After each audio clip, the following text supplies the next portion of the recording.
2017 had a huge R&D system, and during the process of developing that we took on a lot of advice from the community who were playing the game for us early, and there were certain things that we thought would be really good to bring into 2018. So probably first and foremost, we wanted more players to experience more of the R&D system to actually be able to progress their development at a quicker rate.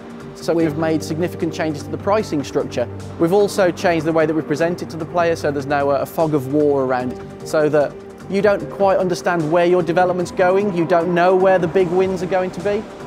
This year we've added ERS to the cars, and that's another area of the car that the player can also look to upgrade. And with multiple components building an ERS system in a Formula One car, again it adds even more variation to the things that the player must consider.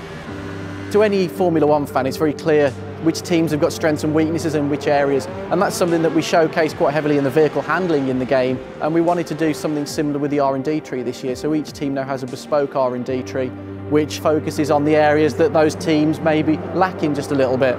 Something that we've brought in this year is it's something that's very inspired by what happens in the sport, and that's a rule change. Regularly in Formula One, so every sort of 4 or 5 years, there's a significant rule change, and the teams have to readdress how they build their cars and change things quite significantly. And that's something we wanted the player to experience, with obviously the key gameplay mechanic from that being, you start the next season, first race at Melbourne, you don't know where the other teams are going to be. And that's amazing to see that reset in the performance.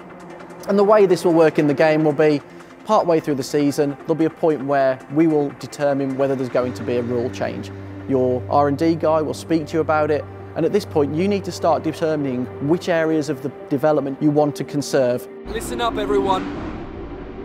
They've announced that technical regulations are changing for next season. There's a risk a lot of our hard work could be undone if we're not careful. I may have spent a fortune on my wings, and I think next season I'm worried that that reset might impact on my wings. So rather than losing all of that hard work, I can start spending credits on protecting the work we've done. So it's essentially future-proofing upgrades that you've made for the following season. The AI have to work in exactly the same way. So each of the teams will be going through exactly the same thought process as the player. Do I spend money on upgrading the car as quickly as possible? Do I look at saving some credits just in case there's a rule reset and I want to conserve my R&D? And that's why every season we'll see a huge change in the orders. We were only testing this the other day to see a team that was at the top start the next season mid-table. And it's really cool to be able to see that. It makes every season unique, and it really does drive you to want to do season after season.